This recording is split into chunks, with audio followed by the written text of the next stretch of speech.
ಮಾನ್ಯ ಸಭಾಪತಿಯವರೇ, ನಾನು ಈ ವಂದನಾ ನಿರ್ಣಯದಲ್ಲಿ ಭಾಗವಹಿಸಿದಂತ ಆ ಕಡೆ ಸದಸ್ಯರಿಗೆ ಈ ಕಡೆ ಸದಸ್ಯರಿಗೆ ತಿಪ್ಪೇಸ್ವಾಮಿ ಅವರಿಗೆ ಎಲ್ಲರಿಗೂ ಕೂಡ ಹೃತ್ಪೂರ್ವಕವಾದಂತ ಧನ್ಯವಾದಗಳನ್ನ ಈ ಸಂದರ್ಭದಲ್ಲಿ ಹೇಳಲಿಕ್ಕೆ ಬಯಸ್ತಾ ಇದ್ದೇನೆ. ಎಲ್ರಿಗೂ ಧನ್ಯವಾದಗಳನ್ನ ಹೇಳಲಿಕ್ಕೆ ಬಯಸ್ತೇನೆ. ಮಾತನಾಡಿರ್ತಕ್ಕಂಥವರು ಕೆಲವರು ಟೀಕೆ ಮಾಡಿದ್ದಾರೆ, ಕೆಲವರು ದುರುದ್ದೇಶದಿಂದ ಮಾತನಾಡಿದ್ದಾರೆ, ಕೆಲವರು ಒಳ್ಳೆ ಸಲಹೆಗಳನ್ನು ಕೂಡ ಕೊಟ್ಟಿದ್ದಾರೆ. ನಾನು ಅವರೆಲ್ಲರಿಗೂ ಕೂಡ ಅವರು ಹೇಳಿರ್ತಕ್ಕಂಥ ಎಲ್ಲ ವಿಚಾರಗಳನ್ನು ಕೂಡ ಸ್ವಾಗತ ಮಾಡ್ತೀನಿ, ಟೀಕೆಗಳನ್ನು ಸ್ವಾಗತ ಮಾಡ್ತೀನಿ. ಪ್ರಜಾಪ್ರಭುತ್ವ ವ್ಯವಸ್ಥೆಯಲ್ಲಿ ಟೀಕೆಗಳಿಗೂ ಆಸ್ಪದ ಇರಬೇಕು. ನಾವು ಮಾಡಿರ್ತಕ್ಕಂಥ ದೋಷಗಳನ್ನ ಎತ್ತಿ ತೋರಿಸ್ರಪ್ಪ ಅಂತ ಹೇಳಕ್ಕೋಸ್ಕರ ನಿಮ್ಮನ್ನು ಅಲ್ಲಿ ಕುಳ್ಳಿಸಿರೋದು. ನಾವೇನಾದ್ರು ದೋಷಗಳಿದ್ರೆ ನಮ್ಮ ಆಡಳಿತದಲ್ಲಿ ಆ ದೋಷಗಳನ್ನ ಹೇಳಿ ಅಂತೇಳಿ ತಿಳಿಸ್ಲಿಕ್ಕೋಸ್ಕರ ನಿಮ್ಮನ್ನು ಅಲ್ಲಿ ಕುಳ್ಳಿಸಿರೋದು ವಿರೋಧ ಪಕ್ಷದವರು. ಮಾನ್ಯ ಸಭಾಪತಿಯವರೇ, ರಾಜ್ಯಪಾಲರು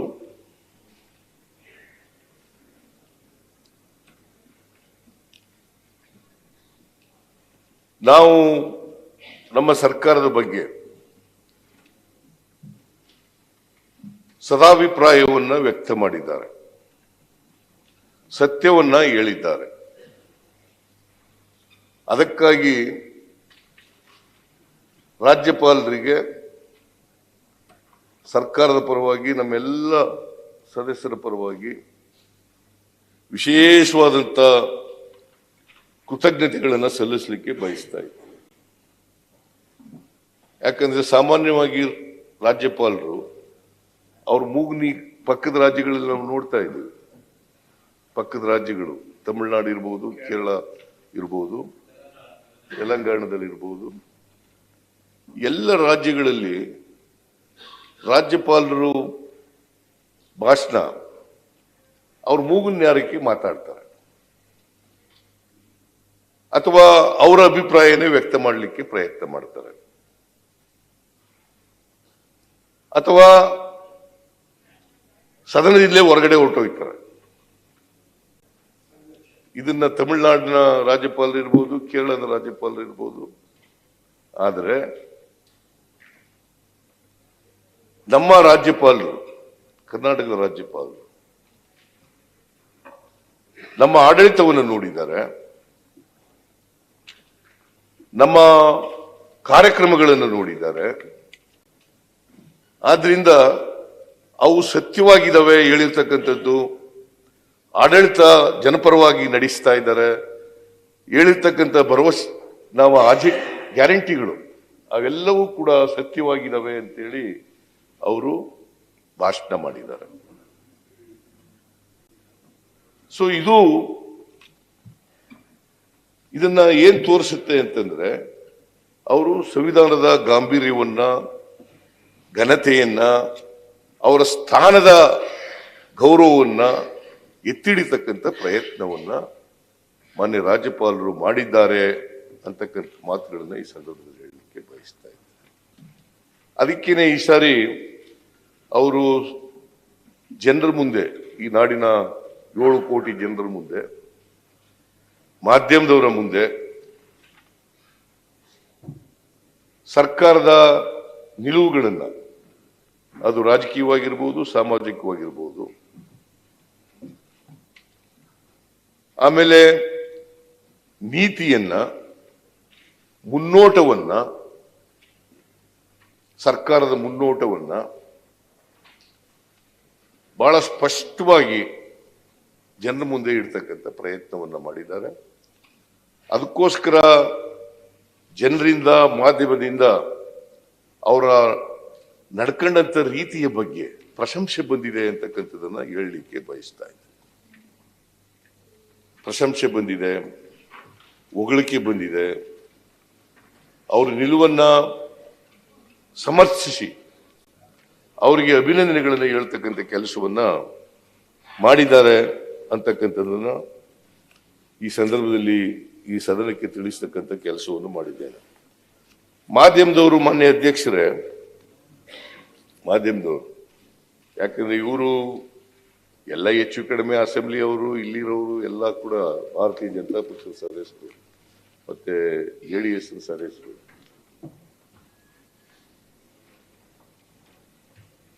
ಒಂದೇ ರೀತಿ ಮಾತನಾಡಿದ್ದಾರೆ. ರಾಜ್ಯಪಾಲರ ಬಾಯಿಯಿಂದ ಸುಳ್ಳು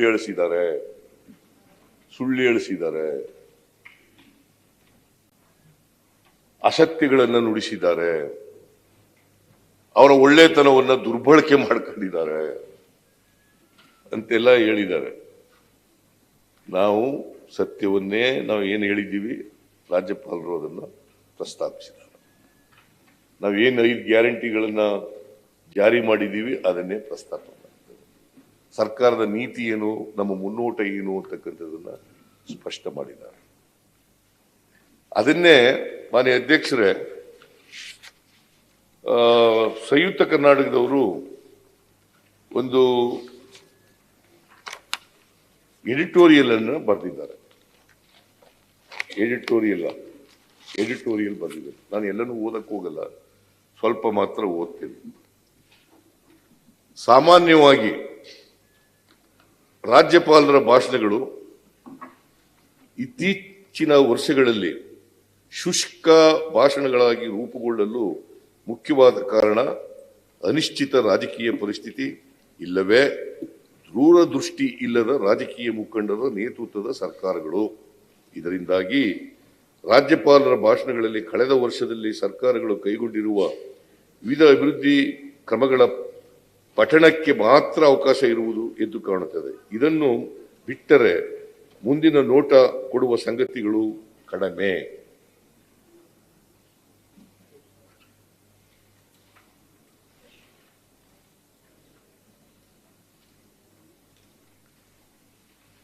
ಆದರೆ ಅಪವಾದ ಎನ್ನುವ ರೀತಿಯಲ್ಲಿ ಈ ಬಾರಿಯ ರಾಜ್ಯಪಾಲರ ಭಾಷಣ ಖಚಿತ ದೃಷ್ಟಿಕೋನದ ರಾಜಕೀಯ ವೈಚಾರಿಕತೆಯನ್ನು ಸಾದರಪಡಿಸುವ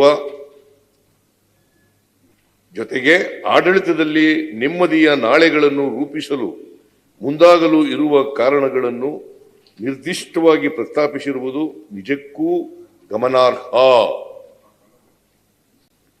ಕಳೆದ 40 ವರ್ಷಗಳ ಅವಧಿಯಲ್ಲಿ ಇಂತಹ ಹೊಸ ಜಾಡನ್ನು ತುಳಿದ ರಾಜ್ಯಪಾಲರ ಭಾಷಣಗಳು ಬೆರಳೆಣಿಕೆಯಷ್ಟು ಮಾತ್ರ. 83-84 ಅವಧಿಯಲ್ಲಿ ರಾಜ್ಯಪಾಲ AN ಬ್ಯಾನರ್ಜಿಯವರು ವ್ಯಕ್ತಪಡಿಸಿದ ಭಾಷಣ ಹೊಸ ರಾಜಕೀಯ ವೈಚಾರಿಕತೆಯ ಜೊತೆಗೆ ಮುಂದಿನ ದಾರಿಯನ್ನು ಸೂಚಿಸುವ ರೀತಿಯಲ್ಲಿ ವಿವರಗಳನ್ನು ನೀಡಿದ್ದು ಒಂದು ಕ್ರಾಂತಿಕಾರಿಕ ಹೆಜ್ಜೆಯೇ. ಆಗಿನ ರಾಜ್ಯಪಾಲರ ಭಾಷಣದಲ್ಲಿ ಬಲಿಷ್ಠ ಕೇಂದ್ರ ಹಾಗೂ ಸುಭದ್ರ ರಾಜಕಾರಣಗಳನ್ನು ಬಲವರ್ಧನೆಗೊಳಿಸುವ ಮೂಲಕ ಒಕ್ಕೂಟ ವ್ಯವಸ್ಥೆಗೆ ಹೊಸ ರೂಪರೇಷೆ ತಂದುಕೊಡುವ ಅಗತ್ಯವನ್ನು ಪ್ರಧಾನವಾಗಿ ಪ್ರಸ್ತಾಪಿಸಲಾಗಿತ್ತು. ಈ ಅಂಶ ಆಗಿನ ರಾಷ್ಟ್ರೀಯ ರಾಜಕಾರಣದಲ್ಲಿ ಹೊಸ ಗಾಳಿ ಬೀಸಲು ಹೊಸದಾಗಿ ಗ್ರಾಸವಾಗಿ ಪರಿಣಮಿಸಿತ್ತು. ಈಗ ತಾವರ್ಚಂದ್ ಗೆಹ್ಲೋಟ್ ಅವರು ಪ್ರಸ್ತುತಪಡಿಸಿರುವ ರಾಜ್ಯಪಾಲರ ಭಾಷಣದಲ್ಲಿ ಕೇಂದ್ರದಿಂದ ರಾಜ್ಯಕ್ಕೆ ಬರುತ್ತಿರುವ ತೆರಿಗೆ ಪಾಲಿನಲ್ಲಿ ನ್ಯಾಯ ದೊರಕುತ್ತಿಲ್ಲ ಎಂಬ ಆಕ್ಷೇಪದ ಧ್ವನಿ ಅಡಗಿರುವುದು ಕೂಡ ಬಹುತೇಕ ಇದೇ ಅಂಶ. ಇದು ಸಂಯುಕ್ತ ಕರ್ನಾಟಕದವರ ಎಡಿಟೋರಿಯಲ್. ಇದು ನಾನು ಹೇಳಿರ್ತಕ್ಕಂಥದ್ದಲ್ಲ, ಸಂಯುಕ್ತ ಕರ್ನಾಟಕದ ಎಡಿಟೋರಿಯಲ್. ಆಮೇಲೆ ಪ್ರಜಾವಾಣಿಯಲ್ಲಿ ಬಂದಿರತಕ್ಕಂಥ ಎಡಿಟೋರಿಯಲ್, ಗೆಹ್ಲೋಟ್ ನಡೆ ಅಭಿನಂದನೀಯ, ಗೆಹ್ಲೋಟ್ ನಡೆ ಅಭಿನಂದನೀಯ, ರಾಜ್ಯಪಾಲ ರವಿ ವರ್ತನೆ ಖಂಡನೀಯ. ಈ ರಾಜ್ಯಪಾಲ ರವಿ ತಮಿಳುನಾಡಿನವರು, ಇಲ್ಲ ತಮಿಳುನಾಡು.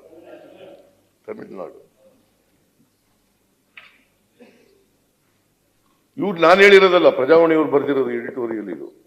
ಆಮೇಲೆ ನಾನು ಹೇಳಿದೆ ಅಂತ ಅನ್ಕಿನ್ಕೊಂಡ್ಬಿಟ್ಟಿದೆ, ಅವ್ರು ಹೇಳಿರೋದು ಇದು. ಕೇಂದ್ರದಲ್ಲಿ ಆಡಳಿತದ ಚುಕ್ಕಾಣಿ ಹಿಡಿದಿರುವವರನ್ನು ವಿರೋಧಿಸುವ ರಾಜಕೀಯ ಪಕ್ಷದ ಆಡಳಿತ ಇರುವ ರಾಜ್ಯಗಳ ರಾಜ್ಯಪಾಲರು ಅಲ್ಲಿನ ವಿಧಾನಮಂಡಲವನ್ನು ಉದ್ದೇಶಿಸಿ ಮಾಡುವ ಸಾಂಪ್ರದಾಯಿಕ ಭಾಷಣಗಳು ವಿವಾದಗಳಿಗೆ ಕಾರಣವಾಗುತ್ತಿರುವ ಸಂದರ್ಭ ಇದು. ಕೆಲವು ರಾಜ್ಯಪಾಲರು ನಡೆದುಕೊಂಡ ಬಗೆ ಇದಕ್ಕೆ ಕಾರಣ. ಇಂತಹ ಹೊತ್ತಿನಲ್ಲಿ ಕರ್ನಾಟಕದ ರಾಜ್ಯಪಾಲ ತಾವರ್ ಚಂದ್ ಗೆಹ್ಲೋಟ್ ಅವರು ರಾಜ್ಯದ ವಿಧಾನಮಂಡಲದ ಉಭಯ ಸದನಗಳನ್ನು ಉದ್ದೇಶಿಸಿ ಮಾಡಿದ ಭಾಷಣವು ಹರ್ಷ ಮೂಡಿಸುವಂಥದ್ದು. ಗೆಹ್ಲೋಟ್ ಅವರು ಸಾಂವಿಧಾನಿಕ ನಿಯಮಗಳು ಹಾಗೂ ಸಭ್ಯತೆಗೆ ತಕ್ಕಂತೆ ನಡೆದುಕೊಂಡಿದ್ದಾರೆ. ಇದು ಸ್ವಾಗತಾರ್ಹ. ತಮಿಳುನಾಡಿನ ರಾಜ್ಯಪಾಲ RN ರವಿ ಅವರು ಅಲ್ಲಿನ ವಿಧಾನಸಭೆಯನ್ನು ಉದ್ದೇಶಿಸಿ ಭಾಷಣ ಮಾಡುವ ಸಂದರ್ಭದಲ್ಲಿ ನಡೆದುಕೊಂಡ ಬಗೆ ಹೋಲಿಸಿದರೆ ಗೆಹ್ಲೋಟ್ ಅವರ ನಡೆ ಗಮನ ಸೆಳೆಯುತ್ತದೆ. ಗೆಹ್ಲೋಟ್ ಅವರ ಸರ್ಕಾರ ಸಿದ್ಧಪಡಿಸಿಕೊಟ್ಟ ಭಾಷಣವನ್ನು ಪೂರ್ತಿಯಾಗಿ ಓದಿದ್ದಾರೆ. ಅದರಲ್ಲಿ ಯಾವ ಅಂಶವನ್ನು ಅವರು ಬಿಟ್ಟಿಲ್ಲ.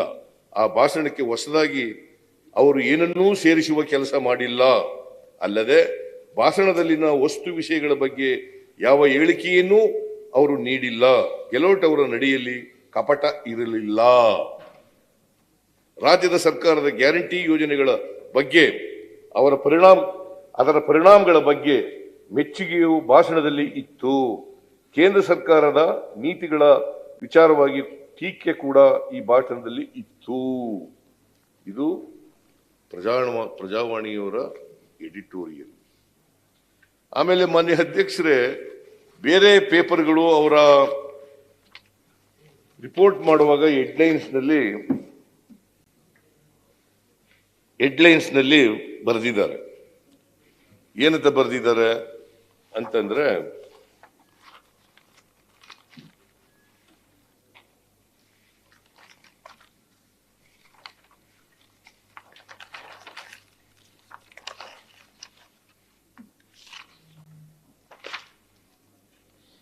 ವಾರ್ತಾಭಾರತಿ ಪತ್ರಿಕೆ ಏನಂತ ಬರೆದವ್ರೆ ಅಂತಂದ್ರೆ, ಅವರ ರಿಪೋರ್ಟ್ನಲ್ಲಿ ಹೆಡ್ಲೈನ್ಸ್ನಲ್ಲಿ ಆರ್ಥಿಕ ಅಸಮಾನತೆಯಿಂದ ಬಸವಳಿದ ಜನರಿಗೆ ಗ್ಯಾರಂಟಿಗಳು ಸಾಂತ್ವನ ಎಂದು ಬರೆದಿದೆ. ವಿಜಯ ಕರ್ನಾಟಕ ಪತ್ರಿಕೆ ಕಾಂಗ್ರೆಸ್ ಸರ್ಕಾರದ ಕಾರ್ಯಕ್ರಮಗಳಿಗೆ ರಾಜ್ಯಪಾಲರ ಮೆಚ್ಚುಗೆ, ಇದು ಹೆಡ್ಲೈನ್ ಎಂದು ಬರೆದಿದೆ.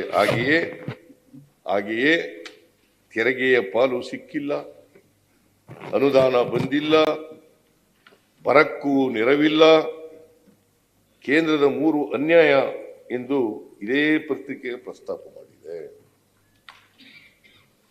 5 ಕೋಟಿ ಕನ್ನಡಿಗರು ಈಗ ಮಧ್ಯಮ ವರ್ಗ ಎಂದು ಬರೆದಿದ್ದಾರೆ. ಇದು ವಿಜಯ ಕರ್ನಾಟಕ. ಆಮೇಲೆ ಕನ್ನಡಪ್ರಭ ಪತ್ರಿಕೆ ಹೆಡ್ಲೈನ್ಸ್ ಏನ್ ಬರೆದಿದ್ದಾರೆ ಅಂತಂದ್ರೆ, ಗ್ಯಾರಂಟಿ ಯೋಜನೆಗಳು ಅಂತ ಮಾಡಿ ಇದು ಜಾಗತಿಕ ದಾಖಲೆ, ರಾಜ್ಯಪಾಲರ ಶ್ಲಾಘನೆ ಎಂದು ಕನ್ನಡಪ್ರಭ ಪತ್ರಿಕೆಯು ಬರೆದಿದೆ. ಇದು ಜಾಗತಿಕ ದಾಖಲೆ, ರಾಜ್ಯಪಾಲರ ಶ್ಲಾಘನೆ. ಕನ್ನಡಪ್ರಭ ಪತ್ರಿಕೆ ಹೆಡ್ಲೈನ್. ಆಮೇಲೆ ಇಂಡಿಯನ್ ಎಕ್ಸ್‌ಪ್ರೆಸ್ ನಲ್ಲಿ ಗ್ಯಾರಂಟೀಸ್ ಪುಟಿಂಗ್ ಮನಿ ಇನ್ ಪೀಪಲ್ಸ್ ಹ್ಯಾಂಡ್ಸ್ ಬೂಸ್ಟಿಂಗ್ ಎಕಾನಮಿ.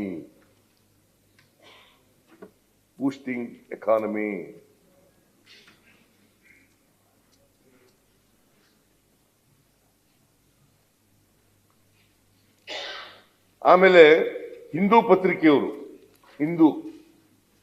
ಅವರೇನಂತ ಹೇಳಿದ್ದಾರೆ ಅಂತಂದ್ರೆ, guarantee schemes have brought 5 crore out of poverty.